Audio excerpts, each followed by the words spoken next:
What up, what up, what up, sports fans all over the world? It is your boy, Mac the Giants fan, here with my guy, Adam Costas. Maybe Zion might join us. I'm not sure if he's going to join us tonight or not, but if he does, he might hop on. He's a little busy, thing called life. So, this is the Premium Takes Podcast. Let's go.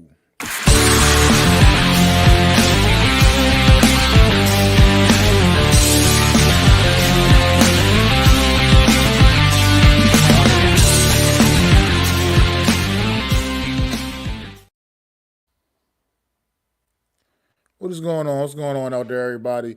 What up? No Mets, no Nets, no Jets, man. Pop it in. Appreciate you, bro. What up, Wales? What's going on, man? Good to see you, man. Bro, what's going on, Adam? How you feeling out there, brother?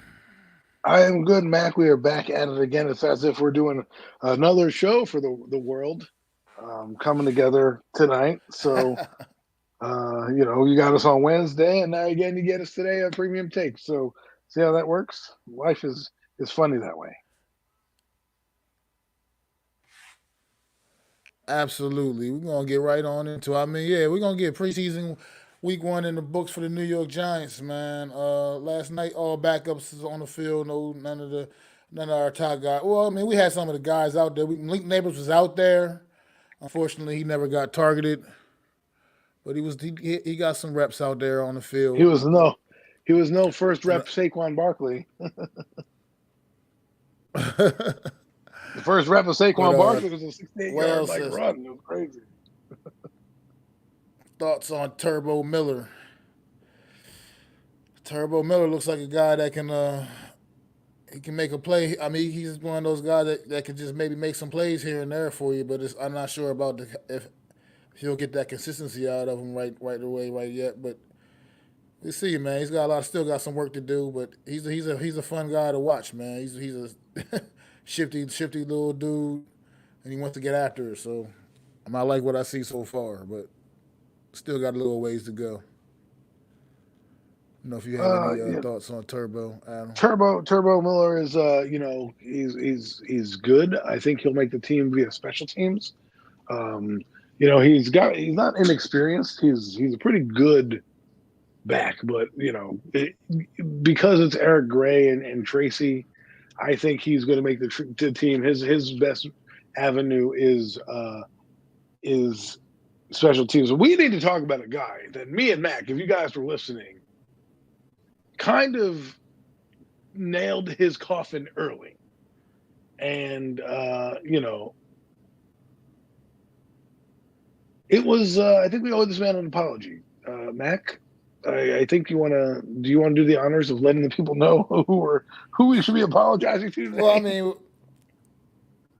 yeah. On Wednesday we were discussing one Mr. Eric Gray and thinking that he was probably going to be the odd guy out here in this running back room, man. But after the performance last night, I think you got to go back and really rethink all of that. Obviously now, because this young man looks like he wants to be a part of this. Clearly, he was. If we're picking players of the game last night, I think he'd be up at the top of that list for obvious reasons. He put two in the end zone, responsible for all of the Giants' points. One was a nice 48-yard run on that draw. That was nice. That was an That was a Okie lot doke. of good. He made a couple of good moves right there in the hole. That was a great run. That 48-yarder that he took to the He house. That set his that first guy up, touchdown. boy. That was He set so. him up. Yeah, Eric, I mean, I was impressed with that young man. Did some work out in the passing game as well, man. Um, He had a nice so catch. yeah, I he was solid. Like I said, I don't. To me, I'm not want to hear about it was against backups and whatnot. He looked good, no matter who he was playing against, like point blank and Well, period. So I don't want to burst the bubble, but he was like this last year, where in the preseason he had a couple of decent runs and he was getting some burn, because we were sitting Saquon Barkley and basically Matt Burita, and he was getting some. He was the new toy in town, So they were getting him, and we're like, oh, Eric Gray, Eric Gray. And then come regular season, they were like, hey, Eric, we want to regulate you to punt returner. And they kind of got in the doghouse with a couple fumbles and never really got in the game in the game flow because obviously Barkley is that good of a player that you don't necessarily want to take him off the field. So he kind of got regulated to special teams. Last night he made the case to make the team, and we'll see. Things happen. War of attrition. Guys get injured, pulled hamstrings. Everything. So they didn't keep. I don't. Did they keep four backs last year? I don't. I think they might have kept four backs. I mean, Gary Brightwell, I think, was on injured reserve, so I think they had Eric Gray, Breida, and Barkley were the predominant three backs. So a fourth one. Well, yeah, Brightwell barely got a uniform. He was always like kind of never on the active roster game day. He was like pretty practice much squad? like that. He wasn't practice squad, but like you only when you come to game day, you can only suit up. Like 46 or some he shit. Was always like a scratch. Right. Yeah, he was like always a scratch. Like So you got to ask yourself this question: are you? Because I feel like the Giants have solid running back depth and solid wide receiver depth, almost to the point where I feel like. Remember Jonathan Stewart? He came in here with Barkley and all this stuff, and then eventually they gave way to Barkley, even though Jonathan Stewart got injured. Well, Devin Singletary, let me put it this way: your days are numbered.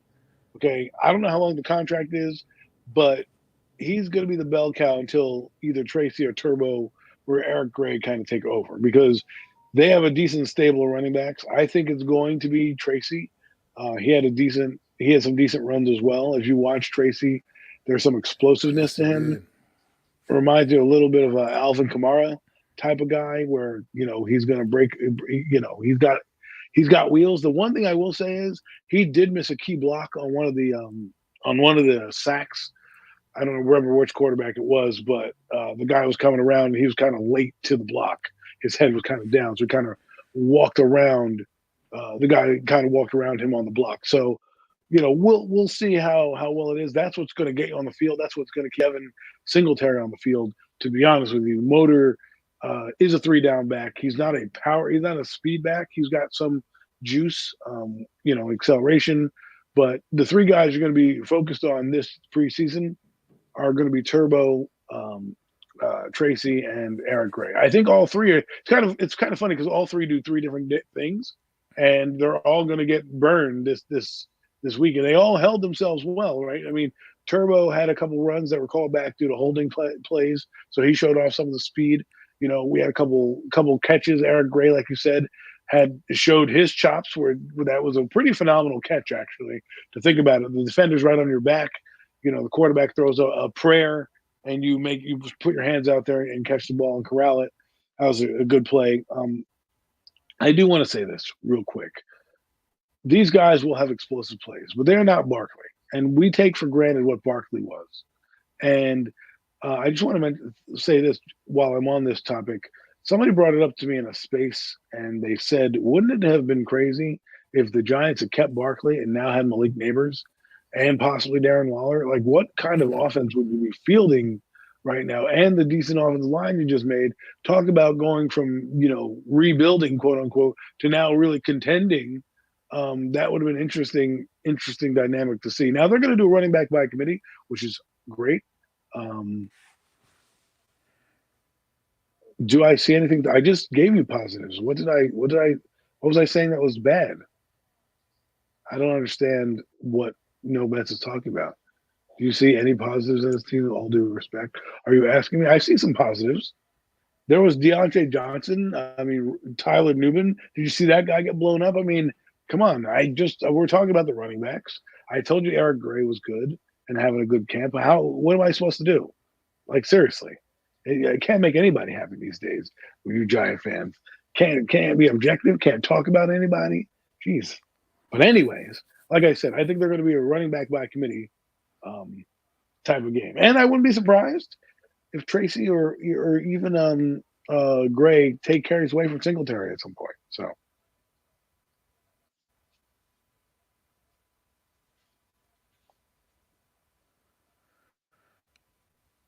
Yeah, I mean that was good. You also brought up mentioned the offensive line right there. That when you were while you were talking about the running backs, I think the running backs did overall last night solid performance, pretty much across the board for all. They all showed some nice things. Be some decisions to be made there, obviously, when it comes to cut downs. But the O line also as well. The O line overall, I mean, kind of do are can see some signs of improvement there. I mean, those weren't the starters out there either. Those weren't. That's not pretty much not the five guys you're going to get uh, come There's some Sundays, man. solid I mean, blocking. those are There's just solid holes. yeah. But you saw, I mean, even Joshua Zudu was Oh my doing God, he was some horrible at things, the beginning. looking like. I mean, well, when they moved him into guard, let's when get they off to moved the him into slow start. guard, when he was a tackle, oh my God. Ugh. Ugh. But so offensive line, I saw some positive there, some strength. Like this team is starting to really. Basically, what I got from last night's game, period, honestly, was just like this team is starting to finally build some good depth. It looks like some decent depth in some positions, So when starters go down, you still have maybe some competent enough guys to come in, and you don't really lose too much. Because I mean, I thought overall it was pretty. I guess a pretty good, like I said, against a good solid Detroit team, even though it was just the backups as well. But I thought it was still a pretty solid effort last night for the Giants, man. I mean, defensively, I can't wait. Now I'm excited. I can't wait to see Brian Burns, Kayvon Thibodeau, Dexter Lawrence all on the field to say. I can't wait to see what that looks like. I mean, I'm starting to really just I'm getting excited to see that, and I hope we get to see a little bit of that next week, at least a little bit, at least get a We'll taste see of it, it. something.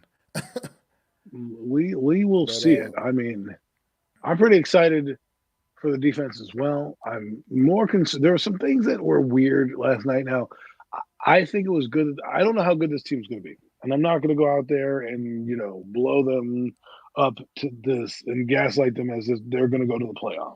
Okay, I'm not. I'm being real. I'll tell you they'll win 7 games. They'll be chippy. I just think that's where their roster is. It's not a bad thing. I just think they're going to field some teams that are going to have some decent quarterbacks that will be able to kind of figure them out a bit. I'm not. That doesn't mean they're not going to have some stars. I mean, Burns is going to be a star. Eric K is going to do well. But this young secondary is going to have some trouble. They didn't last week, although we wouldn't know because you want to talk about the sucky quarterbacks. Man, Eric Sudfeld. I gave him a new name called Eric Suckfeld. Okay, because that guy absolutely is trash. If I'm the Detroit Lions, I am scouring the waiver wire, or I'm getting Hendon Hooker in there because Hendon Hooker looked good. If it wasn't for Hendon Hooker, the Lions wouldn't have done anything in the game. He came in and kind of changed the dynamic, was hitting some throws. I'm not going to say this performance is great. I'm going to say that it's solid to build on. You can see that there is a bit of a foundation here. But I will say there were some struggles that were still alarming to me. One, Giants had trouble moving the football if they didn't get the ball gifted to them inside their own territory. Remember, the Lions went for it twice and plus in negative territory and Giant territory. They did score, which is what you want to see. The 2 touchdown runs by Eric Gray. I think they were both by Eric Gray. Um, that was good to see. What you Oh, don't they want to were. get a good was not good was I'll say this: the quarterback play was not good. Okay, Drew Lock, I don't know what he's looking at. He's still staring at the ball right now. These quarterbacks hold the ball way too long, both guys, and our third guy, we don't know what he's going to do when the bullets really fly. So I'm a little concerned about that. Drew Lock apparently is more injured than not. And let me get into that real quick. Brian Dable, can't you be just straight up with somebody, yo? Can you just say that, he's going to be out for a couple days? He's going to be this. Like, who are you trying to game the system with in preseason? You know what I mean? Like, who are you trying? I understand maybe the regular season, if he was your starter, like, oh, yeah, he's going to be out for day to day. But this is preseason, bro. Will this motherfucker be ready for week 1? That's what I need to know. If the answer is no, his ass is going on pup. If the answer is yes, okay, fine. Let's just roll with the 2 quarterbacks that we got. You know what I mean? But it's crazy. I mean, the He was quarterback solid. situation does get a little more interesting. You don't know how much time. I mean, you don't know how much time we're gonna miss. How much time Drew Lock's gonna be out or whatever. But now this kind of almost thrust Tommy DeVito once again into the backup spot. And right now, as of right now, at least, there's no other answer on the roster as of right now. So I'm sure someone will be coming in, Well, it's funny is they had a guy named whoever Nathan that Rourke. may be. They had a Nathan Rourke guy in here who was a CFL. He was with them all spring. He basically had like one snap in like practice, and they're like, "Yeah, we got to cut your ass for some lineman, right?" They cut him, and you're like, "Yeah, they're not going to use this guy. You're never going to." And here we are, Who you knows? know, here we are. We need to use this guy, so it's kind of hilarious. Not anybody good. Yeah, I man. mean, someone said Ryan Tannehill. Let me tell you something. Daniel Jones is still here. They're not signing anybody with a name. Okay, they're not. They're not going to give you any fuel to the fire if this guy happens to struggle, you know, in the middle of the year. They're not going to do it. So Tannehill, get that off the table. They'll maybe a Joe Flacco, but even then, anybody that you think like Joshua Dobbs. Joshua Dobbs, I don't know. He's probably on a team somewhere. He's probably on Minnesota. I don't know where he's at. But let's just say he's available, right? That that is not a threat to Daniel Jones. You know, he's not. Ryan Tannehill, forget it. People are going to be like, when he struggles, they're going to be like, put it in Tannehill. You know, they're not going to Yeah, do that. absolutely, absolutely. Look, they're gonna bring somebody in. I don't, whoever it may be. I mean, with Drew Lock being down, they have no choice but to bring somebody else in. So that's like it's not even an option. It's just going to be a matter of which way they go with that. But look, it would have sure helped to have a nice young guy on the roster that they could have drafted, in the spring. You know. Tuscan chicken. Wales are coming over.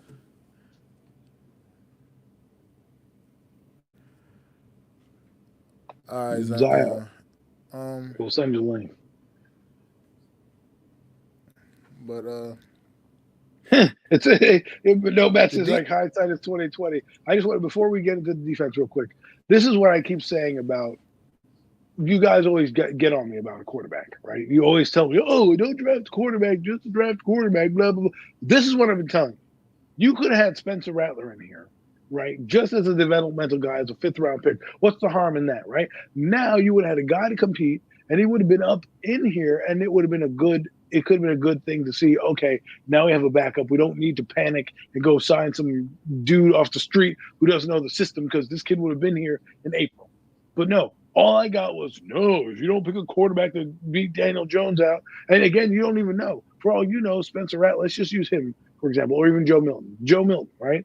What if he comes in here and has the talent and raw ability that Dable can, get out of him and make him look competent? Then you have at least a bridge quarterback that you can do whatever you want with, and they put no resources into that position. And so, you know, like Big Blue in the Bronx. Pat's drafted two quarterbacks and it's working fine. Guess what? Michael Penix Jr. was also drafted by Atlanta when they had a guy. This is what happens in this day and age, right? And when you get shit in the quarterback room, you're gonna have shit in the quarterback room. I don't care what anybody says. Tommy DeVito was trash last night. He wasn't great. He was better than Drew Lock, which wasn't good at all.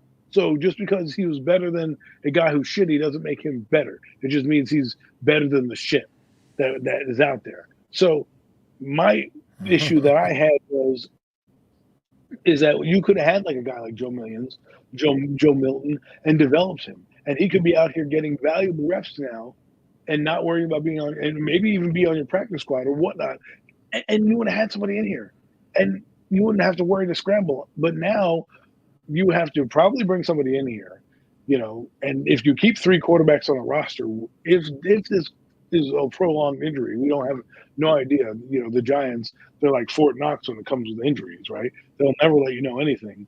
This could get sticky before it gets straightened out, and we don't know if Daniel, like we think Daniel's healthy. He hasn't taken a hit yet, And that's going to be the big test next week. Mac, I know you wanted to talk about the defense. I'll stop rambling on. Oh, no, I just want just what I saw from the defense. Linebacker 54. What's his name again? Sorry if I'm losing. Forgot his name up real quick. Uh, Linebacker, Who are you man. talking about? He was all over the field. Deontay Yeah, Johnson? linebacker Deontay Deontay Johnson. Johnson. Yeah, Deontay. I don't know I think he was why I forgot his 54. name, but yeah, 54. Deontay. I mean, that young man was all around the ball, man. He was all over the place. That's the kind of thing you like to see. Like I said, this team like you really starting to really find some really good depth pieces and to fill out this roster. And it's, do I dare say maybe a foundation, a true foundation is potentially being laid here finally, properly, building this team the right way. I mean, like I said, what I just want based off of what I saw from the defensive line alone. I mean, just great play, great push.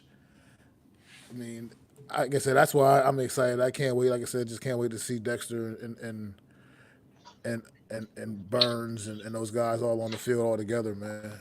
It's going to be. I think it has potential to be something really cool, man. I think the pass rush is going to be absolutely just crazy. It's going to be disruptive, and I think that could help the young secondary as long as if that's coming consistently and they keep coming with it and putting that heat on quarterbacks. That absolutely can help the young secondary, I think, and give them the time they need to develop and get to where they need to be as a unit. Because I do feel you on that. I think that we're going to have some issues back there, especially in the early part of the year. It's going to be a big time learning experience for these guys. We're going to be depending on a lot of young players out there, but I also saw some good tackling last night, just in general, just good, clean tackling. I saw some good pops, some good hits, wrapping guys up and putting them down. You know what I mean? And that was also something good to see from this football team, man. So Zion, I know you might be a little short of time, so go ahead and say what you got to say, my brother. Take the wheel. No, I'm all good. What's up, Tito? What's up, Alex? Reels, Nomads. Thank you guys for so much holding it down. Thanks to Boyers right here above me for co-hosting. Best co-hosts in the road, holding it down while I'm trying to slang some T-Mobile phones out. That being said, though, um, I just wanted to give my war thoughts on the team. I know it's a preseason game; you can't take too much of it, but I will say this: I did love the effort that this team is showing. It's kind of like they heard in the meetings, like heard in the media that we're just a shitty roster, ranked last overall. And for the longest, my concern was what happens if someone goes down. Now, I truly duly feel that maybe Drew Lock could force that ball into Monique Labor's hands. I get it that the safety was over the top, but I wanted to see Drew Lock go out there and try to at least, push the ball downfield. I know he is playing really conservative. Hopefully, he gets longer snaps next game. But I'm really happy with what our backup offensive line showed. I'm happy with what our defense showed. Keep in mind, guys, this is going against the third strings, the second strings. But at the end of the day, you know, coming from what we've seen over the last 5 years, where our secondary offensive line comes in and we can't even block any single soul known to mankind, no matter who it is. I kind of think the injury, God forbid, I'm not trying to ever wish injury upon a player, but I kind of think the injury to Evan Neal kind of freed up the ability to kind of see what other offensive line can bring to the table. I think the starters that they do have penciled in at the moment is going to be great for the team. I have no doubt that this team is going to fight and is going to play hard. But my only concern has been, what happens if, an injury happens. And what I seen from yesterday is, I'm excited. I told you guys last week's episode that I wasn't going to get excited for this team. After watching that Lions practice, after seeing these teams go out there and actually fight, I mean, I am kind of excited for this team. And you know what? Like, at the end of the day, I still believe what we believed with Daniel Jones and what we've been talking about it. And now it's up to him to go out there because there's no excuses. You now have the roster. It looks like you now have an old offensive line. There's no excuses. You need to go out there and you need to ball out. We're not asking you to be Patrick Mahomes. We're not asking you to be, anybody special like Aaron Rodgers. You just need to go out there, Dan. You need to prove to us as Giants fans that been knocking you, that been running your head through the mud, that you can compete in the NFL at a high level against good teams. Enough of this. I'm gonna look good against the Colts. I'm gonna look good against the Washington. No, go out there, look good against the Baltimore Ravens. Look good against some of these tough teams we have on our schedule. And if he does that, then I'll be pretty happy as a Giants fans. And then that's the only way that we can go to the playoffs where all these other half of these Giants fans are talking about. I get the excitement. I get it, guys. The season is coming up. I get that you guys Giants fans want to see the Giants in the playoffs, but a lot of other NFC teams improved around us. It was a good showing in preseason. Can we keep that up? Can we keep that up? Can we keep that going into the regular season? And that has been our concern. You know what I'm saying? Is what happens if an injury happens? What happens if Daniel Jones goes down? What happens if Drew Lock goes down? I truly believe that, Brian Dable is calling the plays, and it is going to open up a lot of things that we didn't see in this offense. But looking at our schedule, I can't just jump on the 10, 11, 12 win train. I still have us winning 6 to 8 games, but it's really on Daniel Jones. The pressure is really on this team to do well based on we have a team now. There's no excuses. We have tight ends. We have wide receivers. It looks like our running backs. I didn't even touch on Gray, that one cut move he made. It looks like we do have running backs that ain't Barkley, but can produce at an NFL level between the three of them that I do see. We have Singletary, we have Gray, and we have Tyrone. I do see secondary. I do love our draft picks going out there making plays. In Darius, in the guy from Kentucky, I can't believe I'm not remembering his name right now. I should know it, but then again, guys, we have to take that a step back, and I try to keep in mind, like, hey guys, that's the Lions backups out there. That's not the Lions. Could we do that with our stories against the Lions? And we don't know because we don't play the Lions, but we play a lot of tough teams. And yeah, guys, I can't lie to you. I am excited. I am excited for this team, but I'm not gonna let me get overexcited like I had in seasons past, and I get getting that down. So I do like the direction this team is going. I do want this team to win. I do want Daniel Jones to shut me up. Will it happen? I don't know. We just gotta wait and see. But I will say this: you have every opportunity, Daniel, to shut all of us up. We've been running your name through the mud. The question is, will he do it? Will he stay healthy? Will he be able to carry this team where this team's supposed to be? It's a 6th-year quarterback. This team should be fighting for the playoffs and nothing less. And like what Adam said, this team should really be fighting for the division, because this team had a longer time to build than teams like the roster, and almost the same time amount to build as teams like San Francisco. Look what San Francisco did the last 6 years. Look what the Giants did the last 6 years. So hopefully we can make something out of it. I'm excited to see the games coming up.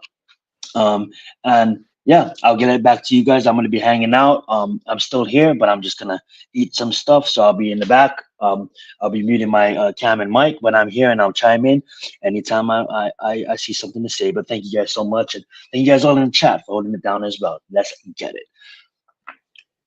Well, that was a great monologue. I'm not necessarily excited. I'm not saying I'm not excited. I see hope on this team. I want to put it in a different light. To me, a lot of people don't get excited about this right now. It's cool to be, have a football team, but get excited if this team beats the Browns. If this team goes out and beats Pittsburgh. This team goes out and beats the Ravens. Mm-hmm. Then you can say, okay, I'll get a little. Well, let me preface this. I'm not going to tell you how to fan. I'm going to let you know how I'm going to do it. And if you want to do it that way, that's fine. If you don't, no, get off my back. But how I'm looking at it is beat these big teams. Because what I saw on Sunday or Thursday night in certain players, the Tigers don't change their stripes, right? The 2 quarterbacks didn't look that good. A few other players didn't stand out. One guy that was surprising to me that didn't stand out was Azeez Ojulari. Now, I don't know what's happening with him, but I thought he would have been dominating these second teamers. He didn't do anything. He didn't register pressure, didn't even get tackled. It's a damn shame what's happening. Play down to that level, you know what I'm saying?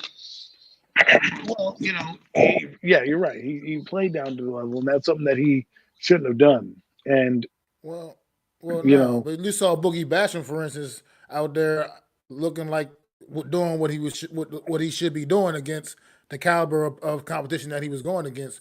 right? So I see, I kind of get your point. You see, like other guys that were like, like a Oh, Boogie Basham. He's not necessarily he's not like a number one guy for us, but he's definitely not just a, he's not just a right. basic He's gonna like play. you know what I'm trying to say. Yeah, he's He's going gonna to get play. burned. He's going to He's be a gonna get part of the burned. defense. Right.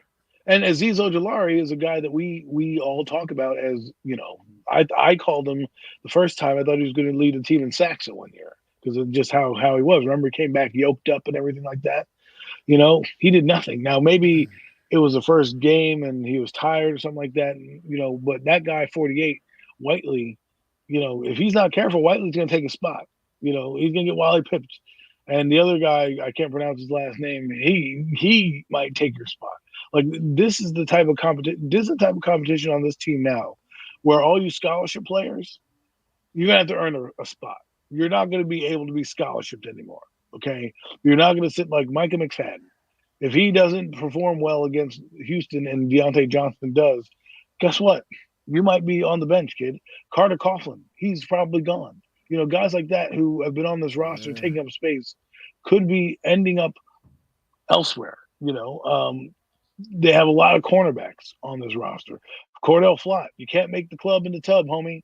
Like, you need the reps. You need to get out there. You and McLeod need to get out there. So there's a lot of things that need to happen with this team that we still need answers to.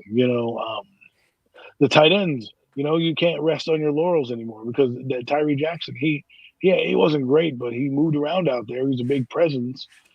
So how many tight ends are you going to keep? The good thing about this roster is you see players that might be ending up on other teams, right? That you can say, damn, maybe we kept him, maybe we didn't keep him, like that Chapman kid. Like Joe Shane, if he doesn't come our way with a couple draft picks at the cut down time because he's traded a few of these players away, but he's not doing a good job as a GM because some of these players are going to land on the roster. Some of these players are going to want teams are going to want and say, "Hey, we need this. Can you get us there?" Right? You look at the receiver room. Darius Slayton didn't play, right? But you got Isaiah Hodgins who's trying to make the team in special teams. You got Isaiah McKenzie. You have Allen Robinson who made an appearance who was looking good in camp as well. So there's guys who you can be expendable. I want to see what Joe Shane does to make this team better, right? If they determine that this team is going to be a contender, because what they might do is say, you know what, we're just going to let the young guys play and let the chips fall where they may, and know that like John Mara can say, hey, we have his quote unquote progress, right? So they may not make the moves that they need to right now at the cut down day. But to me, like if you're not going to use Slayton because you're going to use Wandell and Hyatt, and you need the other couple roster spots for a quarterback or a running back, well, trade Slayton. I mean, Atlanta, hello, they lost Ronald Moore. They could use your ass. You call them up like, hey, do you need a receiver? We got one. He's still pretty good. You don't have to pay him for this year. So, it's really going to be important to see what Joe Shane does down the stretch here.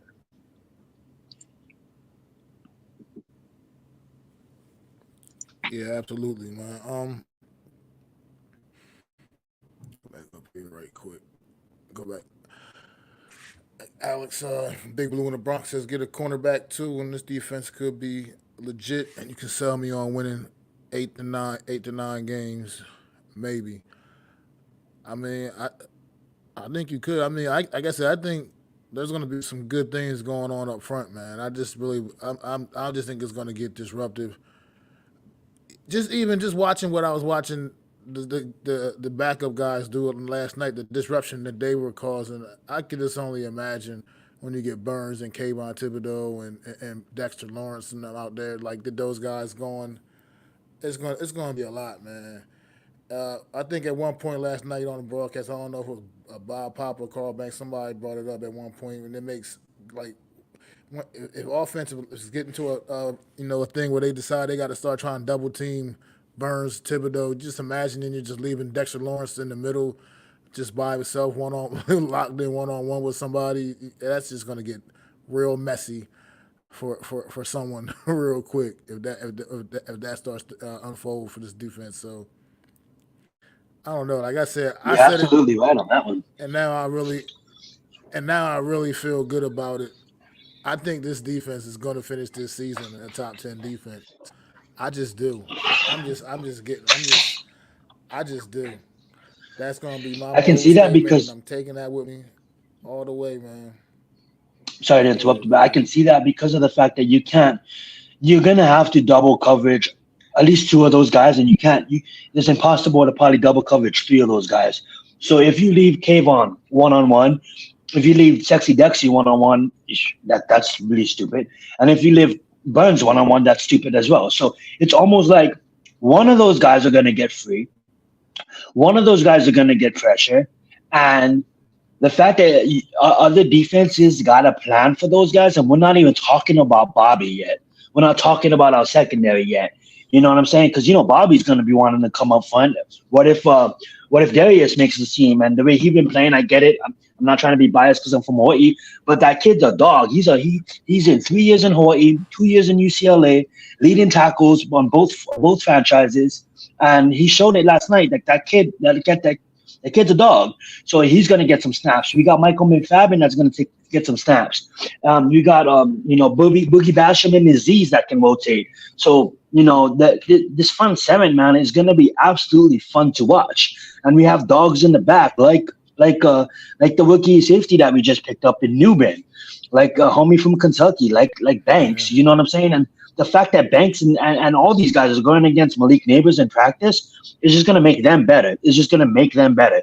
Yeah, I want Malik Neighbors to mess up Banks in practice. So when Banks lines up against a JJ, when Banks lines up against a Chase, you know what I'm saying? He's used to that kind of skill level, because we all know unless you're living under the rock, Malik is him. You can really tell. Malik is him, and God forbid he doesn't get injured, but I think that guy is going to bring life into this offense, and I think the addition of Burns is gonna add life to this already prosperous defense. And I just think it's what Shane's gonna deliver is, at first I was kind of mad. I'm like, dude, how do you upgrade from losing such a prolific defensive coordinator, and then you look and you bring in Shane, and I'm like, oh, maybe that's how, leading the team in a lot of different categories for his last 3 seasons in Tennessee. Does that translate to us? He didn't really have the known big players in Tennessee. I honestly think this is probably the best front seven Shane has ever had, and I want to see what he can do with it. And I want to see, the offense move the ball, which I truly believe we have a chance to do, and not just tire out our defense. What I don't want to happen is our defense is elite, but it's not elite because they're getting tired in the first because the offense can't get a first down. That's one thing that I don't want, and I truly believe that Tyrone Tracy and Theo Johnson, I think those two weapons are going to produce, year one rather than waiting longer. I'm not saying they're going to do it anything special, but I do believe that there's a place on this roster for both Tyrone and both Theo Johnson, and playing big roles in this upcoming season. So I am super, at first I was like, I'm not going to watch any Giants content. The last week I've been obsessing with the Giants, and I guess, football season's right around, so it's hard for me not to. I'm such a big Giants fan, and I just can't wait. Of course, I'm going to still follow the Bears. Of course, there's still fun offenses to watch around the NFL. But if we can go out there and we compete, that's all I want from this team. Just go out there and just compete, man. Don't go out there in a 2-minute drive and throw a pick, Daniel Jones. Go out there in a 2-minute drive and hit Malik Neighbors on a slant, and let's get this touchdown. And let's go out there and compete. And that's what I want from this team. And that's what makes me so excited. And that's what really changed my mindset, is because you look what they did against the Lions, not the game. I don't count the game, but just showing up and competing and in training camp. We didn't show up last year against the Lions. The Lions basically backhand us the whole training camp. This year we showed up. We wasn't gonna let anybody, give us shit, and we went out there and we competed. And that's what I want. And if we get smashed against teams like the Browns, teams like the Ravens, a lot of our schedule is tough. As long as we don't go out there and go 0-40 in our first game. I mean, just go out there and compete, guys. We can't be the team of last year, because if we be the team at last year, it's just gonna make me mad. And it's just like this team, it looks like has the talent to really go out there and compete in this conference. If you was in the AFC, it'll be totally different. But like I said in my previous statement, I can't get too excited because we're the New York Giants, and we're not the New York Giants of old. We're the New York Giants of new. So hopefully we can get back to our old ways, because the last 10 years has been damn depressing, and hopefully it's not like that. Hopefully we can go out there and we get excited, and we have more when we go on max streams after the show. Hopefully it's a lot of good times this year rather than just raging and what the Giants put us through the last 10 years. It's been depressing, you know. We're gonna be the Jets of this year. Of last year, we're gonna be the Jets. That's what we're gonna be like. Yeah, that's my I'm Heisman winner excited. from Hawaii. I'm excited. I am NCAA. excited and everything for this season, but there's the reality that there's still that dark cloud looming above this team right now, and that dark cloud where it's number 8 as far as I'm concerned. We gotta look. A lot rests on this Prove guy it. right Yeah. now, man. A lot rest. A lot. It's and that's just the reality. It's going to That's the come thing, down Mac, right? to Because is he going to take have is he going he's to gonna have take the clean step? pockets. Take the step. You're gonna have clean pockets. You're gonna have enough time. It seems like. So if Well, Brock Purdy gets enough time and he can make a dime, don't but talk he about can. receivers that Bengals have. Guess what, guys? We have Malik Neighbors, and we have everything he needs around him. There's no excuses now, Daniel Jones. You have everything you need around him. There's no excuses. We can't say he doesn't have this. Guess what? He does. He has everything he needs to succeed in this league, including a quarterback guru that's going to be calling the plays. Go ahead, Adam. I'm going to be listening to you guys, but I got to get back to work. You guys are awesome. Thank you guys so much for holding it down. And thank you, chat. Awesome, guys. Let's No get it. problem. This will probably be the last couple of things we say, and then we'll move on to like a different topic. But I'm with Mac. I don't trust Daniel Jones, and one of the reasons why is because what I saw with the quarterbacks this week, I saw the same guys that I saw last year, except Drew Lock wasn't great, right? He's not been great in his career. Dominic DeVito wasn't great. So I don't think Daniel Jones, and this is just me, I don't believe he's going to be. I think he's going to be like Gardner Minshew. That's about it. A guy who's going to be average, and you might win, with him. I don't think you're winning because of him, right? And I think the Giants are going to eventually have to move on and do something like the commander of the Atlanta Falcons did and draft a guy. And this way they can still have Daniel be the bridge quarterback while these guys are here, and then put in the pieces, and then they can develop a contender that way. That's maybe the way they want to do it. So we'll see. I mean, again, last year we went out on the drive and we said, hey, look at us. We the Panthers in one drive, and we looked good. And I'm not taking anything that comes out of the preseason other than that it's preseason. And, being able to fight is one thing. I feel like this is deja vu from 2022 because everything that we're talking about now happened that year, right? A new coach, new regime, new this, new that. First game of the year, we were aggressive against Tennessee, right? And did things that we didn't think were going to happened, right? So that's a similar feel that I get with this team this year. They'll be scrappy. That scrappiness may allow them to get wins like they did in 2022, where they, made force teams into mistakes. But what we need to worry about is this, right? Daniel Jones, if they cover Malik Neighbors, because guess what? Malik Neighbors ain't going to be hiding no more, okay?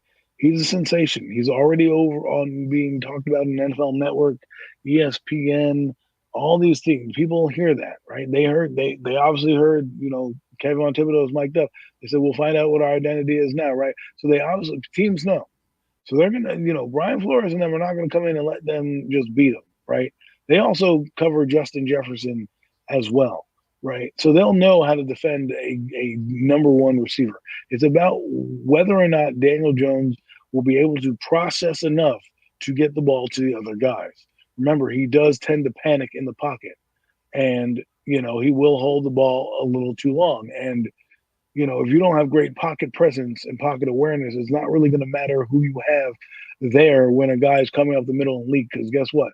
The O-line that we talk about is all free agents minus one guy. Every person on that line right now was a free agent. And mind you, Joe Shane drafted four guys. He drafted Neal, he's not playing. JMS, he's not playing. Josh Azudu, he's ass cheeks. Marcus McKeithen getting thrown around like a rag doll in practice. Okay, four guys, not even starting the starting lineup right now, right? Everybody on that starting lineup, minus Andrew Thomas, is a free agent or some other acquisition coming out. The problem with this team will not necessarily be the fight, it'll be the longevity of the depth, right? Because sure, you have Illuminor here now, but if you don't have anybody else to come up in the ranks, you're going to be the same team that we always see, where you win one year and lose another because you can't pay everybody. And guess what, New York Giant fans? They have a big payroll, especially with the quarterback being paid. You're not going to be able to pay everybody. So you're going to have to get players and hit on these middle draft picks to keep the things going. That's why we talk about the Cowboys, right? The Cowboys look good, and everyone's complaining, oh, well, they have drama and all this. Guess what? The Cowboys are good because they've drafted well. So the players they bring in know the system, and it becomes a culture because they've been there a long time, and they constantly win. Same thing with the Eagles, what they're doing right now, right? They can be turmoil and all that stuff, right? It's a different vibe. Pittsburgh, Ravens, 49ers, they draft well, that their guys get either traded or they get moved on from, or other things happen because they're not afraid to draft. And I think somebody said in space, and I agree with them. The Giants don't always draft BPA. They draft sometimes for need, and they draft like height speed ratio guys. If they were to draft for need or BPA, they would have taken Cooper Beebe or one of these other players that sometimes you can stack up with.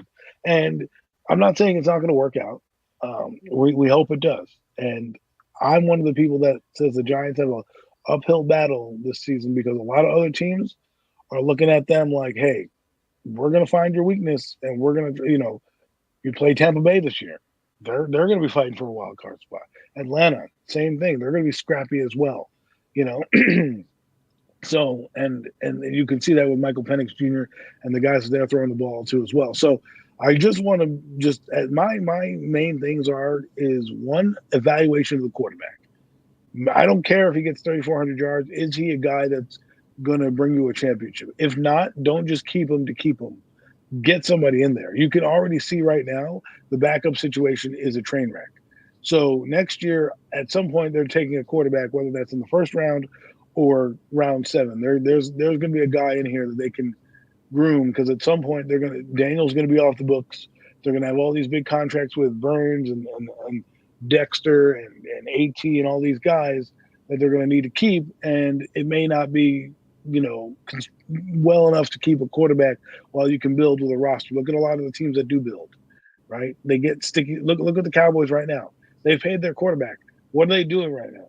They're juggling around two guys' egos with their contracts, and Michael Parsons and CeeDee Lamb. If they had a young quarterback, not saying they'll do this, but if they had a young quarterback, do you think they have this problem? No. They'll just say, all right, young guy, we're going to do it, and away you go. So finances do eventually catch up with you. I'm going to enjoy it for what it is.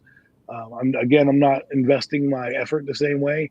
Prove it to me. If you guys do, then you'll get me back. If not, we'll see. Again, the Giants usually do well when they're under the radar, right? They're not under the radar. People are starting to see this team. Bullseyes are going to start to be formed. You're going to have to answer the bell. That's going to be the question. Will you be able to answer that bell? Because teams are coming and they're going to see you, like the Browns, like the Ravens, and those teams are going to look at you at their schedule and say, "This is a team we need to knock off." So go out there and show us if you can do it. What's going on, Raphael, man? El Capitan, happy birthday, buddy, man. Hope you had a great day, man. Hope you enjoyed your birthday, man.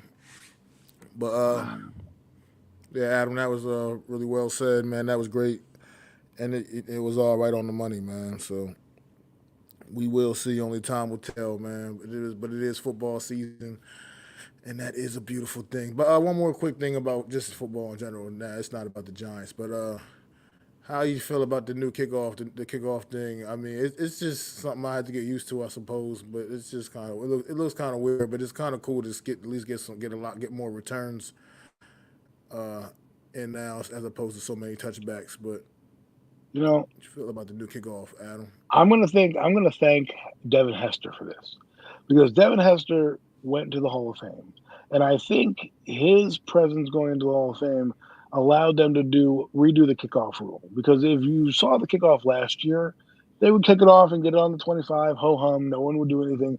It became almost obsolete. Well, I like this. I mean, there's a little too many rules for me. You punt it into the end zone, you get it at the 30-yard line. You punt it in front of the zone and it doesn't hit the zone, the marker, you get it at the 40-yard line. If it bounces in the zone, I think the 20 to the goal line, then it goes to the 20-yard line if it gets to be touched back. So I think this will be. I hope you got all that. I think it'll be interesting to see because I think now you're going to see a lot of teams kind of scour the waiver wire for that speedy guy. Like, for example, we talk about Dante Miller, Turbo, right? That guy you may want to keep around because another team might pick him up and say, hey, listen, we can use that guy's speed as a return man. So now his value goes up exponentially because now the kickoff has to be returned, right? And what guys who used to not be able to be on the roster, like an Isaiah McKenzie last year, he would have to fight for slot reps. Well, guess what? He didn't have to fight for slot reps now. He could end up being part of the kickoff return. So I think you're going to see a lot more kickoffs taken back. I wouldn't be surprised if you see trick plays out of the kickoff return. I'm excited for it. I think it's an element that people aren't talking about. We tend to not talk about special teams the same way because of that, right? Remember the kickoff rule, you kick out of bounds, boom, no one's really doing anything, going to the sideline. You're getting a beer, you're taking a piss, doing whatever your case may be. Well, guess what? You're going to have to hold that shit. You're going to have to pucker up that asshole because you're not going to be able to leave your seat because there are going to be guys that are going to be returning the kickoff. So I think it's going to be fun. I know the XFL adopted it, or USFL, or whatever FL is out there, and it worked for them. So it's going to work for the NFL once they start to get the things. Now, the only thing I will say that I don't like is the onside kick can't be performed anytime in the game, which is kind of, if you look at Sean Payton, guess what? He doesn't get to do that Super Bowl thing in the halftime where he onside kicked it against the Colts in the Super Bowl. That doesn't happen. Plays like that. I just wish, to me, that you don't fuck with the stupid thing, right? When you have a good thing, like the NFL does this. You know what I want to talk about that's annoying? Fuck the kickoff rule. How about let's bring the chain gang back. Okay, NFL, stop being fucking cheap and making me wait 5 minutes for God, that was terrible. For you to sit there and do and electronically measure a football. Are you kidding me? Ooh. What are we doing here? That shit was terrible. It was so bad. It was like, what? The game's already long enough. So long. It took so long. Right. I mean, they were like, get rid of that. Could have had the measurement, ran the next play, everything already by the time that shit came in. Did the guys call out or something? You were like, oh, let's make the most efficient thing less efficient. You know what I mean? Like, you got two guys, you got the guys on the side. That's all they do. They walk around with chains and they measure it. That's what you do. And now you're going to try to put the computer, I was telling somebody this morning, it's like they're going to put a little laser in the end zone, right? So that when you cross the plane, it's going to beep like in hockey. Well, what's going to happen when the ball goes into the end zone? The guy catches it, but somebody knocks it out. It's going to beep and then go down. It's going to, just use your eyes. We have freaking million camera angles. You just made a freaking command center with officials. Now I got to sit here and look at an electronic board to hope that your stupid football calculates it correctly. What in the hell are we doing here? It's already bad enough the NFL is taking AI for your photo when you walk into the freaking stadium, but now I have to do this on top of that. I hope the committee sits back and looks at this, and I hope more games take long in the preseason and it malfunctions or something where they're like, you know what, we'll go back to the chains. Let's not be cheap. We can pay these guys a little bit more money. Here you go. Make it fun. I don't know. Like when in the seventh inning stretch and they're cleaning up the damn things, they do the YMCA. Now I'm not asking for that with the chain gang, but you want to put them in, I don't know. You want to do something else? You want to wear a different color or something like that? I don't know. But please, for the love of God, don't do what you did on Sunday. Yeah, that was absolutely terrible, man. Good night, Wells. Thanks for hanging in there, man. Appreciate it, man. Yeah, man. Enjoy. No doubt. You have a good evening, man. But yeah, that was just god awful. They need to never. Hope they don't that because that's like an experiment they're doing, right? That's not like something that's already They're adopted. They're thinking not about. like going. They're That's thinking not going to about be a it. regular. They're Yeah, thinking about it. yeah. So Well, it's the thing. they need to not do that. Scrap it. Scrap it right now. Roger Goodell, you're probably not listening. You're probably not one of the 3 people listening to this podcast. But do me a favor. Get rid of that shit. It's already bad. Like I said, it's already bad enough I have to wait with challenges. Some guy gets hurt. I got to wait for that freaking break. I got to do all this. It's not that I don't want. It's not that I don't want to love football, but football, especially if you're at the stadium, like it's built for TV. I hate to say that. Someone told me that years ago. It's built for TV, and it's absolutely the best game to watch for me on TV because they're just even with the crowd that wasn't there. I didn't need the crowd necessarily because you don't always see the crowd in every play. You just see the sidelines, right? It's not until they pan to the crowd or they pull, you see in the end zone that there's nobody there. So just don't waste my time, please. The football's long enough. It's a marathon watching 12 hours of football sometimes, or damn near 24 hours almost from like sun up to sundown. 9 a.m. to midnight on certain weekends. Please don't make it any longer than it has to be. I'm begging you. Yeah, that was just wild. They need to not do that. And all right, enough. We've been talking about football for pretty much the first hour here. It's been so we can move on to something else. I mean, I know we want to talk a little bit about some of the Olympic stuff going on, man. Olympics have been Well, absolutely awesome. As these last couple weeks in Paris, man. Paris has fantastic. really outdone themselves, man. It's been awesome. It's definitely been great, man, all across the board. U.S. just really asserting themselves as just the dominant athletes of the world. I mean, they really just pouring it on. But I know you had a couple things you want to talk about. I did watch that race you sent me, the 400 See what I'm at saying? Quincy Hall, man. That's what it's all about, man. It's all you So, digging deep, man, for that gold, so man. You digging let's deep, chat with him. and Let's he chat did. with that. So, ladies and gentlemen, if you did not watch the men's 400-meter relay, I advise you to do it because there's a young man in there named Quincy Hall who was not necessarily the favorite to win, but he was favored to get a medal at least, right? And when you watch him run, the first 200, he's fine. Then he hits about 300. And he's like looking like wobbly and like, what are you doing? Maybe almost like even the announcer's like, well, look at Quincy Hall, and then all of a sudden it was as if like they hit the turbo button on this guy. And, I don't know, divine intervention or something would not let this guy quit. And he put everything that he could and he ran a phenomenal race and came basically from like 5th place down the home stretch to 1st place. It was absolutely incredible. It was one of the things I'm glad I got to witness, in the Olympics and didn't just blow it off and say not watch it because that was what it was all about. This guy put everything on the line, and you know what? When that video happened, right? I immediately thought to myself, if I need to motivate the Giants this year, and I need a motivational thing, that's the video I'm playing. I'm gonna be like, yo, look at this guy. Look what he did. Look what he did to dig deep in the 4th quarter or the last stretch of this race to figure out whatever it needed to do, whatever it took to win the race. Like, I'm just saying, that's what it made me feel like. And it was an amazing feeling.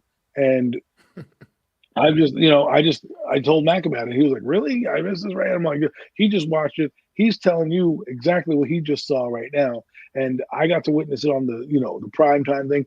I could watch live, but I tend to watch other shows throughout the daytime. So I sit down and watch the prime time, and this was one of the events of the night.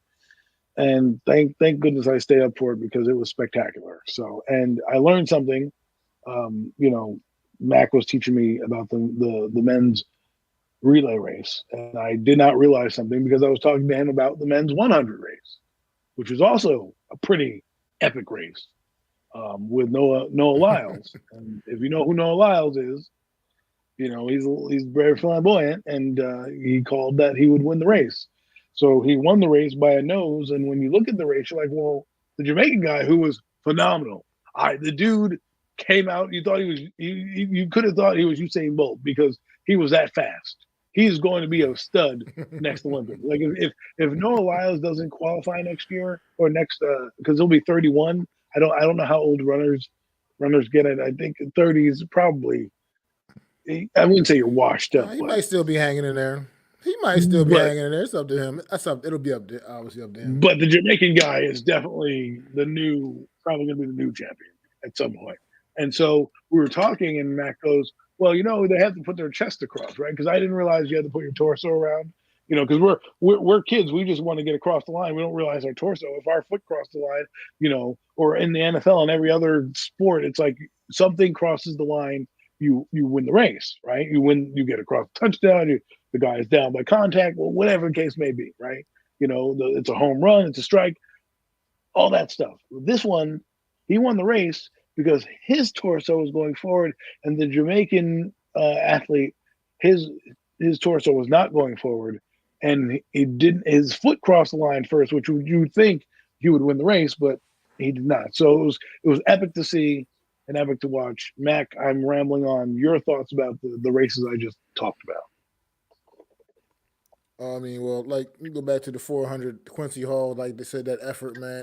That just shows you that grit and that determination and that will to get that gold medal, to get on top of that podium, hear your national anthem playing while someone's putting a gold medal around your neck. That's that's the energy that generates. I mean, he was coming down to, like Adam said, he was like definitely was like around, at least I say him like about fourth place or something like that, coming down that home stretch, man.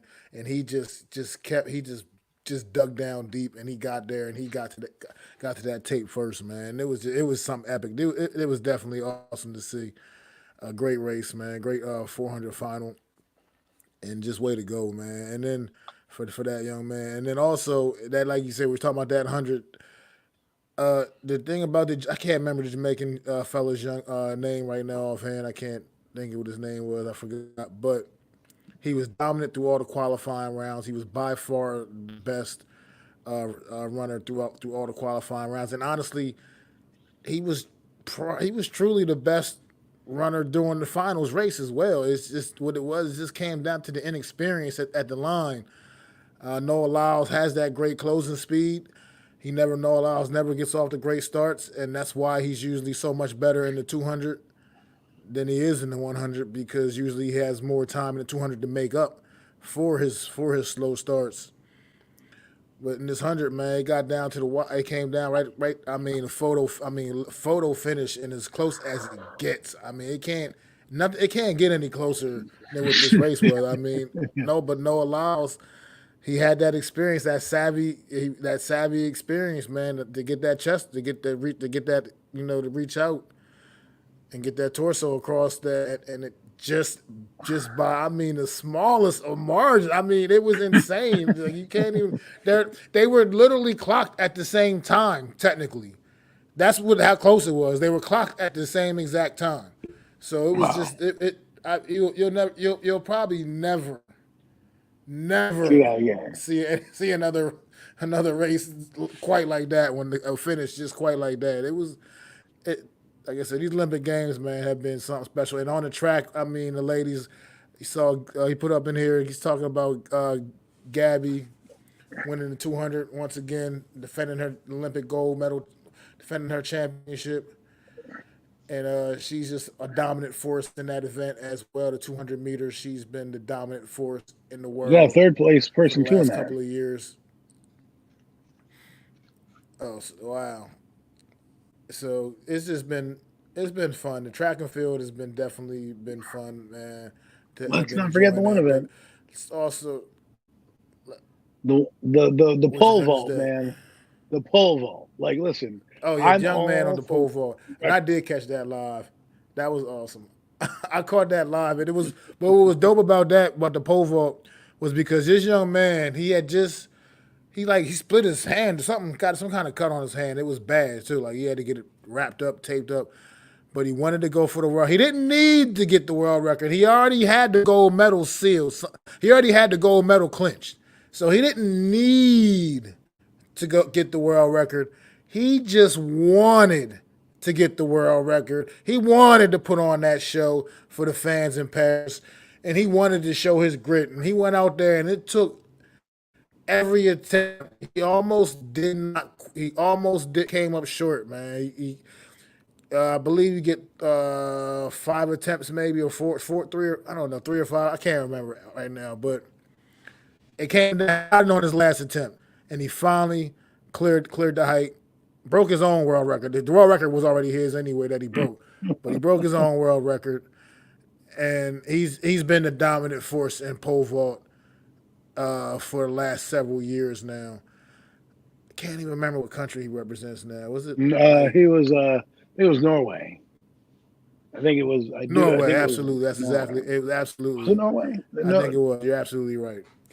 It Or was it might one of have been those Sweden. countries like that. It was either Sweden or Norway. One of the they had yellow on, so I thought it was at first Ukraine, but I think it was either Sweden or something like that, or something like that. Either type of countries. You're right. I think he's actually an American that went to college because I think. Well, he is. He lives in Louisiana. He grew up in Louisiana and all that. Yeah, but he was representing his mother's. His mother was. I think it was Norway. I think you're right, Norway, and he's representing his mother. His dad coaches him. It was just cool to see. It's always cool when you see guys, see people like accomplish great things in the Olympics. That's why I love the Olympics as much as I do, man. It's just you just see things that you just won't ever get. You don't ever get to see again ever again, man. It was just really dope. And then we were also talking about. Let's go back. We can go back to the pool a little bit, man. The young ladies setting the world record in the pool in the 4x100 medley. Yeah. Where you just had these ladies put on a show, man. Was it Gretchen Walsh, I think, Tori Husk. Yeah, there you go. The breaststroke girl. Who's the breaststroke girl? Lily Hall, the breaststroke girl. And Lily King, not Lily Hall, Lily King. And Reagan Smith, I believe. Backstroke, Reagan Smith, yeah. They just put She was the one that set the record. Those ladies.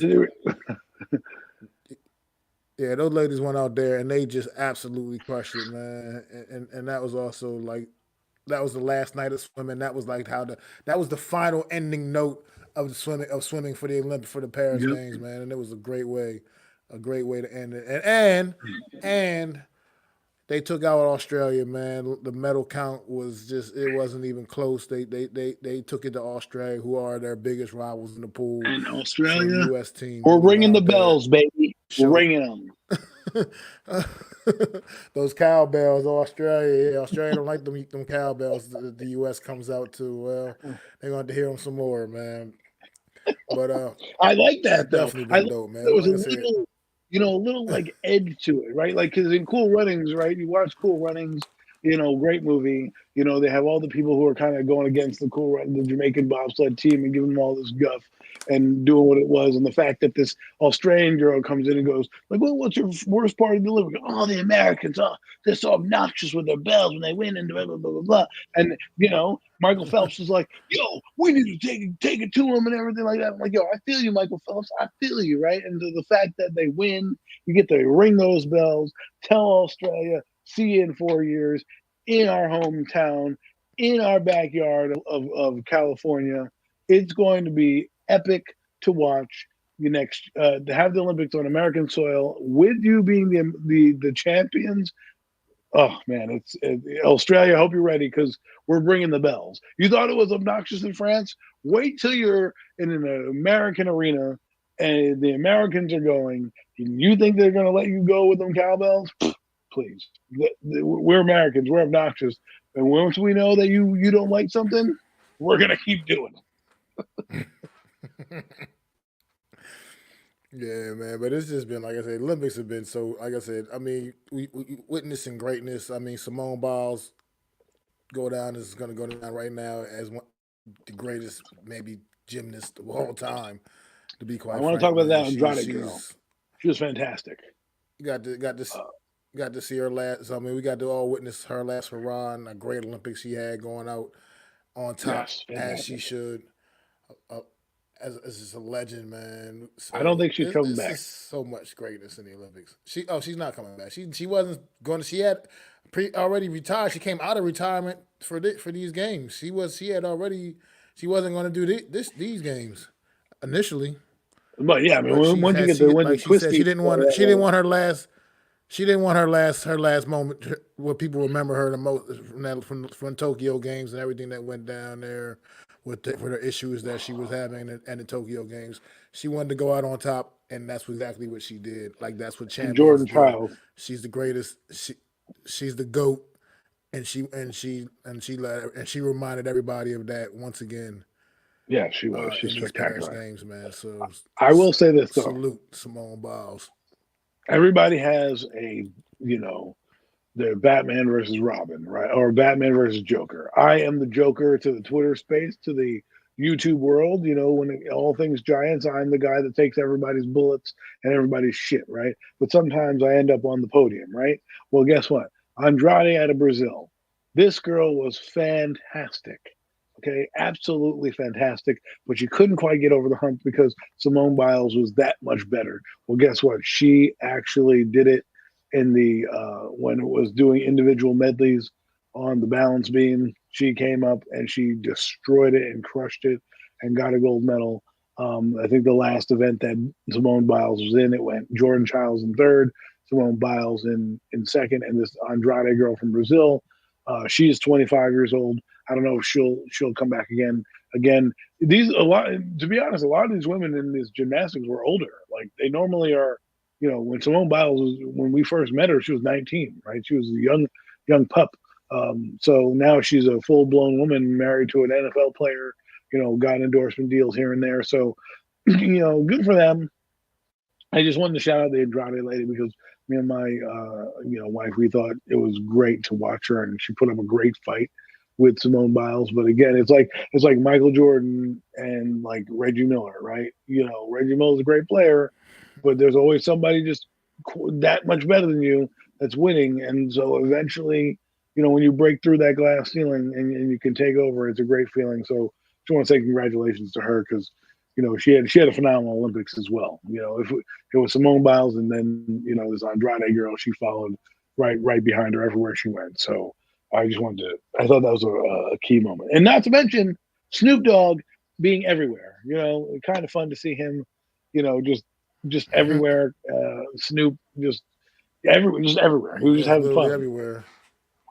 He did He was at beach everything. volleyball. He was at skateboarding. He was in and swimming. He was at the Like, gymnastics. He was I was everywhere. like, He was "Where's all Waldo? over. Where's Snoop Dogg this day?" Right? You know, He'll so probably be at the game tomorrow. I'm sure he'll be at the game at the right. gold medal game tomorrow. Of course I he don't will see be. why Of that's course he why he will be. wouldn't be at the gold medal game tomorrow. So You know, and you know, and but speaking of the gold medal game tomorrow, you see any? Do you think that France could possibly upset the U.S. team in this do they gold have medal that? They have game? I that big mean, ass this tree is on. I kind of knew it was going to come down to France and the U.S., but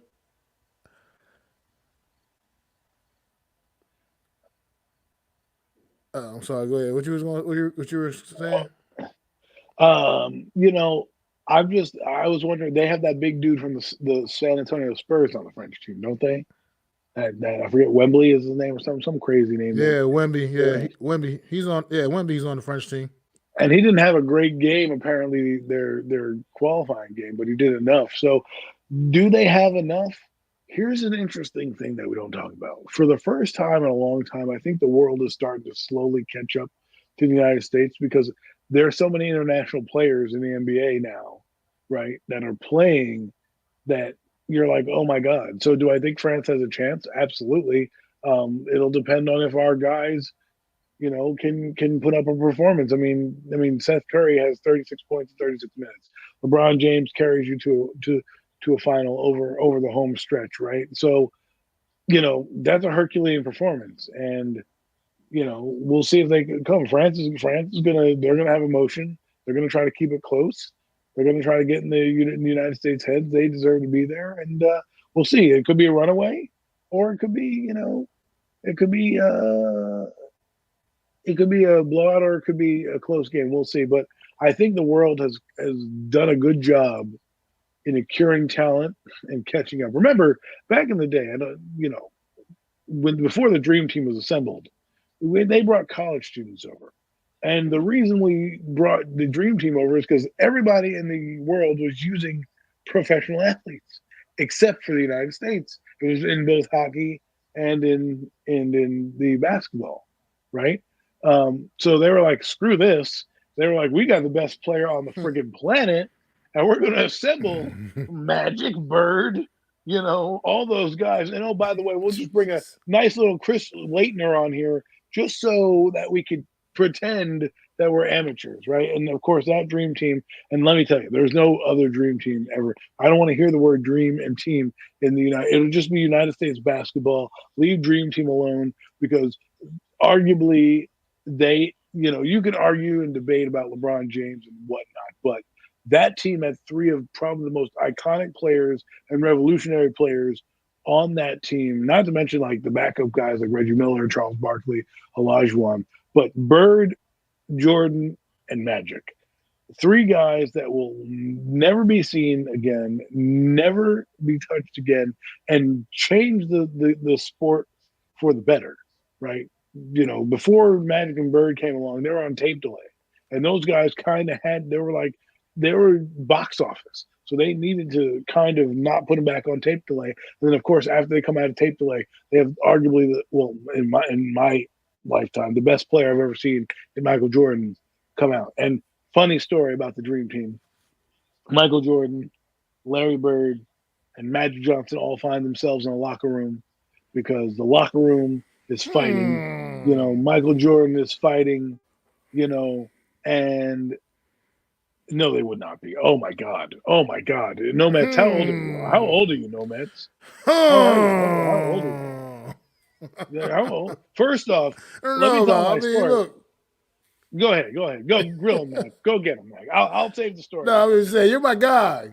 You're my guy, man. I always appreciate you, man. But brother, this is a reach right here, man. This is a absolute reach. The Dream Team. You don't know Larry Bird or Magic, my God. The Dream Team was full of killers, bro. Oh, absolute killers, top to bottom. Jordan, Bird, Magic, Ewing, David Robinson, Chris Mullin, Stockton, Malone, Pippen, Clyde Drexler, bro.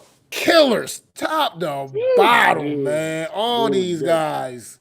Jordan is dunking on cats at 50. Give me a break, bro. I don't know, man. I just can't support this. I can't support this. No, man. I love you as a fan, but I'm banning you for 5 minutes because of your ridiculous the past their prime. Are you kidding me? Jordan was in the middle of his prime. Let me get to the story, because this is how we get there, right? So Magic and Bird are, Magic is fighting with the team, and it's his team. No, it's my team. And basically Bird says, Bird, who was the general, right? Bird goes to everybody in the locker room, get out the locker room, right? Everybody except Bird and Jordan and Magic. Everybody leaves.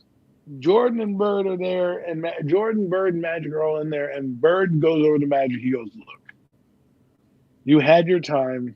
This guy is the best player on the planet. Just let him roll. And basically, from that point forward, Magic Johnson wasn't being an asshole anymore to Michael Jordan, because he knew, listen, man, I got to pass the torch. And from then on out, they had no more beefs, no more trouble, and they stomped out on the competition, bro.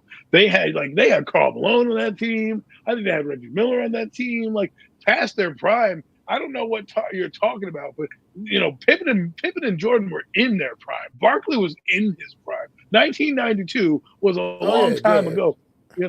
they were in their prime. They weren't like past their prime. Oh, they Olajuwon were still, won two yeah, more they championships. weren't past their prime. And Magic was refreshed. Magic had already been out of the NBA for a couple of years because of the HIV thing, so he was refreshed. Magic was like ready to go. He was, Yeah, I mean, they were dude. beating guys by like teams by like 60 points, bro. Like that's what they were just it. They didn't even have competitive games. The They didn't game even that have competitive. exactly the game that the U.S. barely won the other night wouldn't have been with the Dream Team. Dream Team would have been a snooze fest in the middle of the third quarter. You could have got up and said, "Yep, I'm going to bed. Good night. See you later," because I know the results. That's the difference. We're talking about killers. Listen, this is what I'm talking about with generations, Joe. I understand people got opinions, but this ain't opinion. This is fact. It's like telling me that Lawrence Taylor was not the greatest defensive player of all time. This is a straight fact, homie. They would have destroyed this team. And if you know anything, because the game was different, it's like nowadays, everyone talks about the receivers nowadays. Oh, the receivers, blah, blah, blah, right? Guess what? The receivers nowadays couldn't hang with the Jerry Rices in that era because of all the stuff that the defense did to you. And these guys now with the NBA the way it is and how they play and all this 3-point ball and shit, trust me, there would not be a single country that would be able to hang with them. You're an A. No, I mean, all right. I'm just. Oh God. And then your daddy didn't teach you right. Well, look, because he would have told you that Michael Jordan is great, the best player in the world. look I don't I'm hear just about saying. this damn. Look, I do agree. Basketball is a lot more global now, and I'm not going to deny that the competition the Dream Team was going against in '92 was definitely not what these international teams are today. I can admit that, but I'm sorry. That Dream Team would still be handling this competition right now. And they might not be beating them by 60 or 50 or 60 points a game, but they'd still be handling them. That team was absolutely dominant. And I mean they were beating guys down and other teams were wanting their autographs after the games, bro. It was like that serious. But I was 8 years old to really fathom what was going on. But as I was growing, and you learn about the Olympics because they didn't have the same team as they went, back to the Olympics in like '96 and all that stuff. They didn't have the same kind of quality of guys. Like, yeah, that was the best team ever assembled. Probably the best set of talent on any team in the history of probably any sport. Like, if you think about it, right? There's probably no other sport where you'll see that much talent on one team. Sans an all-star game, right? Like an all-star game. But anyways, I digress. Point is the game. I mean, but see, like in '92, I could take you there because '92 I remember pretty well still, and like you had the Dream Team.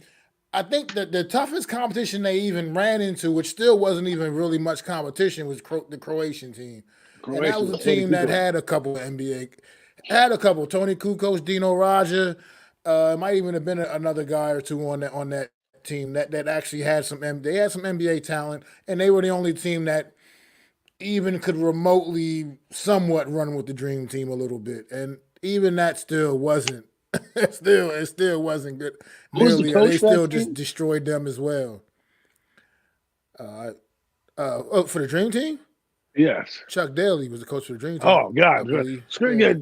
your little college Duke coach wouldn't be able to coach around him either. Like, I'm telling you, man. Oh man, I really wish. I'm glad I grew up in the era of basketball and that era of sports. It's like the '80s and the mid '90s was the golden era of certain genres of sports. Even in the NFL, you had dynasty still. You know what I mean? I mean, now you have the Patriots dynasty, but you had the Cowboys back then. The 49ers were good. You had the Packers sprinkled in there, right? The Giants and things like that. This Dream Team, had a lot of the heavy hitters that were in it. The Lakers, They had the Celtics. They were representing the Bulls. Came through. Basically, all of the best players in the NBA at the time, pretty much. Basically, right? Exactly. That's Except that's Christian basically Laettner. what it was. So I still say Isaiah Thomas should have been on the team, but that's listen, they didn't like him. That's there why. was obvious Politics, bro. Well, Jordan hated him, and that's all that mattered.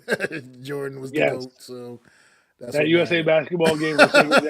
Now you're dating yourself. No mess, no Jeff. I used to play that game, and I think that was the last game Jordan put his name in before he was like, "Yo, man, I'm gonna get too much money to be in video games anymore." But Jordan didn't like him either. But listen, if Jordan doesn't like you. If Jordan doesn't like you, then that's it, man. Jordan wins, a lot of things. And let's be honest, Isaiah Thomas wasn't the most likable character, he wasn't. He was kind of a dick, but he was good. He was he was still one of the greatest players. Listen, you said it at the time, and he should have. And he should have been a part of the fucking dream team. I wasn't Karl Malone on that team too. Yeah, like just because the way the team was comprised, it was literally compiled of pretty much the best players at that time. And Isaiah Thomas is also one of those, and he should have been a part of that. But he's won a gold medal anyway before. Isaiah Thomas had a gold medal.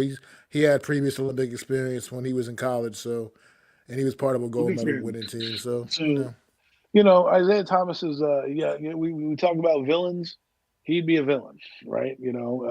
So he was a guy that he was spectacular on the court, gave many people fits. Will go down in history as one of the top 50 or top 100 greatest players of all time. That's just who he was. If the Pistons don't have Isaiah Thomas, even though they have Joe Dumars and Bill Laimbeer, they don't win those championships without him. Right. He was a tough son of a bitch too. He got 40 stitches from Karl Malone's elbow Malone. So this is why I love this, right? This platform that we talk about in the Olympics. We get to dive into this old school talking basketball where we don't get that right now. Like, the generation that we have now, I respect. I'll put much respect on their name, right? LeBron James. I think there's limitations in his game, but he's so physically dominant that, he can overcome those limitations in his game. And there's nobody that can really match him blow for blow. I love Kevin Durant in his prime. I thought he was slightly better, overall player than LeBron, but LeBron was more of a marketable global player, right? So we'll never have that. There's some limitations to his game, man. I mean, you can't crab dribble. That's, a no-no. In the NBA, that's called traveling, but we let him do it. He flops a lot, right? He doesn't have a great jump shot. Like there are things that he overcomes it, but when Michael Jordan can sit in a catbird seat in a game and basically tell you how he can defend LeBron James or what way he would do it, sitting down, this is straight fact. He was like, "Yeah, I know how to guard LeBron James. I just force him left because he can't go left. That's it." And I'm like, wait, that's it? That's all you need to do? And of course, no one this day and age play, I'm telling you, I'll at you, bro, because I even think Kobe Bryant is better than LeBron James. But that's another story. You know what I'm saying? I'm just like, listen, like you were born in the 80s and you have this much disdain for Michael Jordan because of because he beat your Knicks a couple times in the friggin' Eastern Conference Finals that you do that. Trust me, man, Michael Jordan would eat that guy for lunch. So would Scottie Pippen. I'm not even worried about it. Like he can't even hold a jock. Come see me, homie. Yeah, Kobe Bryant, the Black Mamba. You don't get a cool nickname like that by being a fucking puss. Okay, yeah, King James. Okay, I see what you're saying. The guy who had Shaq. Okay, I've always said it. I take nothing away from LeBron James. I've always said it, but like when it comes to like Kobe, Jordan, they had that killer mentality, man, and the LeBron James, that killer instinct. You piss LeBron James off, then he's the same way. He just takes over and just you can't stop him. But he has to get angry first. Kobe, Jordan didn't like you from he just jump. wanted this.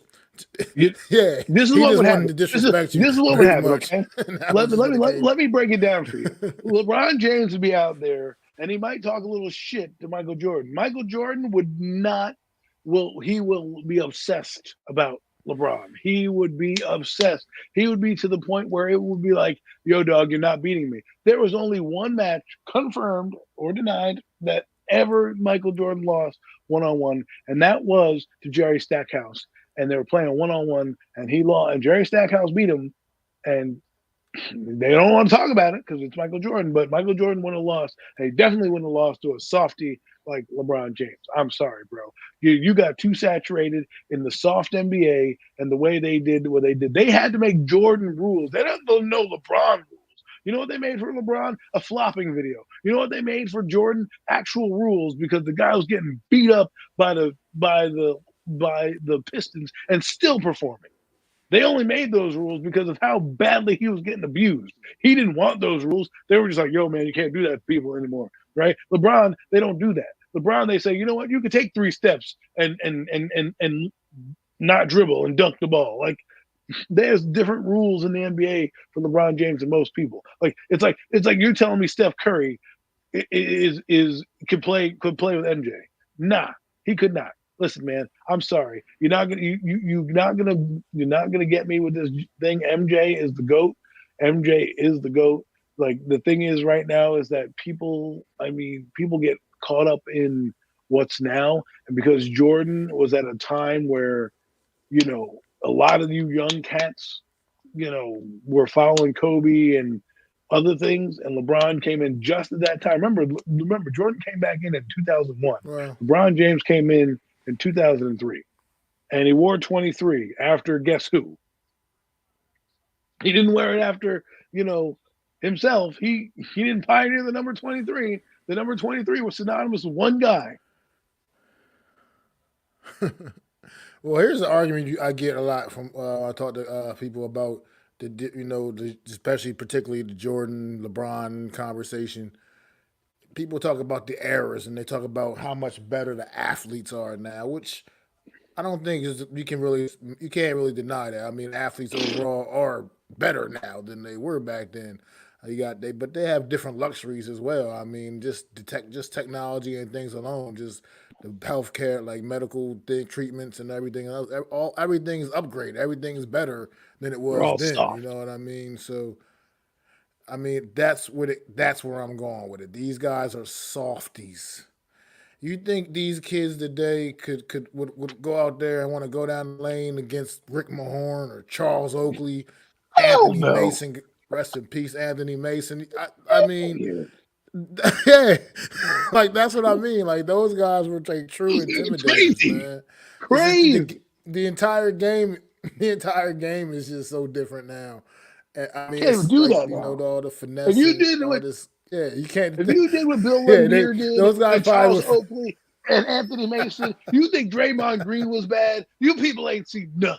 Okay, you go back and watch those tapes. Anthony Mason had a screw loose. Just look at his face, man. His eyes were going all over the place. You don't want to mess with that dude, right? And don't forget about fucking LJ. People forget about Larry Johnson in his prime too. He was a fucking menace to deal with in that lane as well. Like, you guys think about, oh, well, everything's a freaking, you sniff the guy, you get a foul these days. There wasn't a foul until you bounce and hit the floor. Then they were like, foul, Isaiah Thomas gets 40 stitches, comes back in the game. You wouldn't have seen that now. LeBron James is carried off for cramps in San Antonio, Texas. Are you kidding me? Oh, I got cramps. Oh, I got.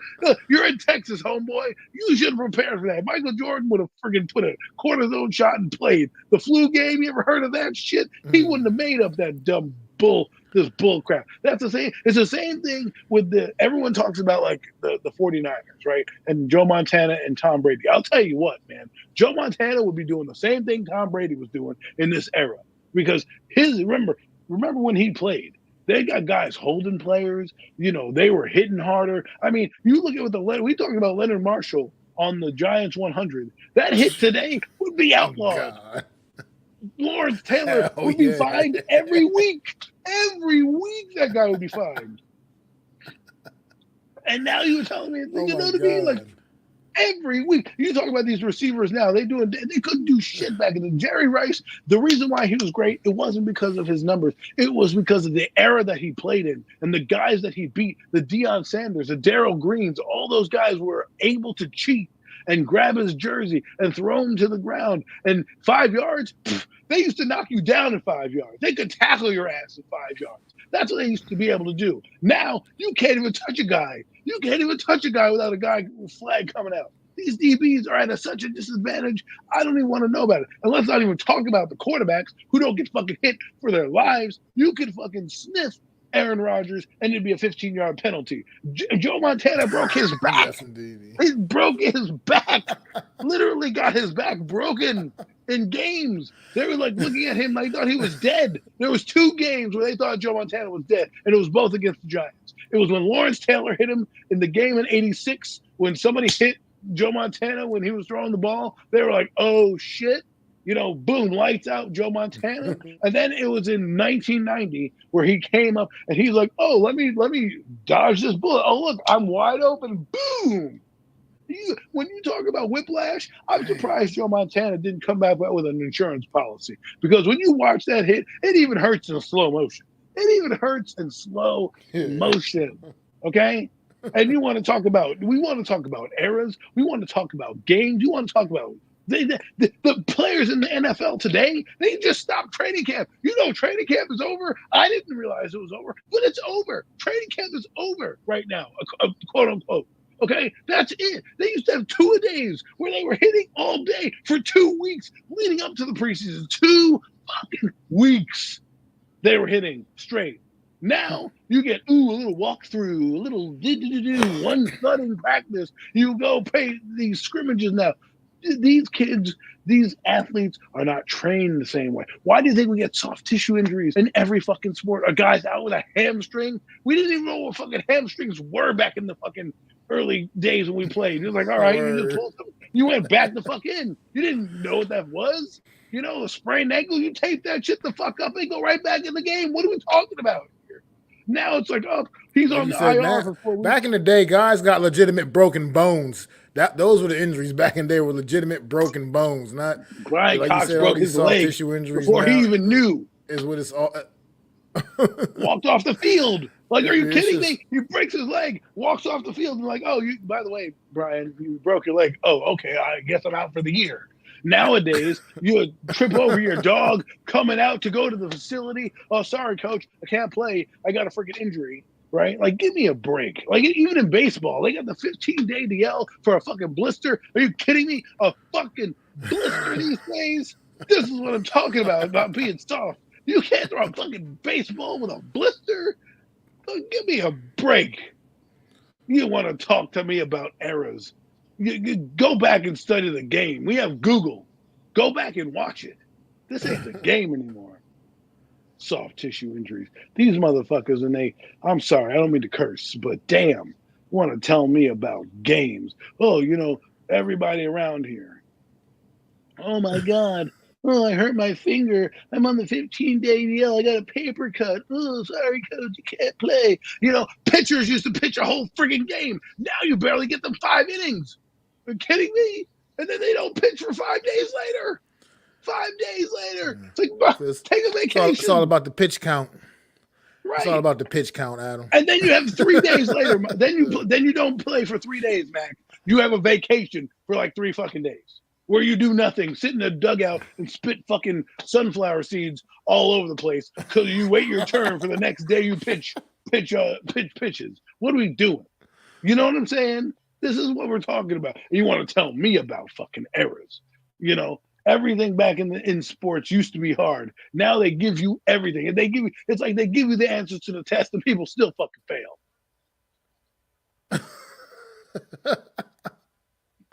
Yeah, it's definitely, man, it is. But I think that might be a good place to wrap things up for the night, man. Might be, man. This has been pretty dope, man. It's been cool, man. No mess, no nest, no just. Appreciate you, man, hanging in from the beginning, man. Alex, Big Blue in the Bronx, man. Appreciate you coming through, man. Most definitely, man. Everybody else, man. It's been definitely cool, man. It's been fun. This has definitely been fun, man. And yeah, definitely one of the better Adam rants, man, for sure, man. That was definitely I cool, had to give you man. something. I haven't given you a rant in a while. And no Mets, no Jets knows how to push the damn button. And that was it. He just pushed the friggin' red button, and that is it. It just, all hell broke loose. Word. But definitely gonna get ready to wrap things up, man. We'll be back next Friday night, man. I'll be back. I'll be here with my fellas, man. Friday night. I still be night before I head out on vacation, man. So I'll be here with my guys, man. Adam, Zion, most definitely, man. Throw them fours up for us, man. The chat. Throw them fours up for our guy, man. NYG Jeffy T, man. We always gonna love you, brother. Always gonna love you, man. No doubt indeed. But I'm Mac the Giants fan. That's Adam Costas, man. We'll see y'all next week, man. Pass.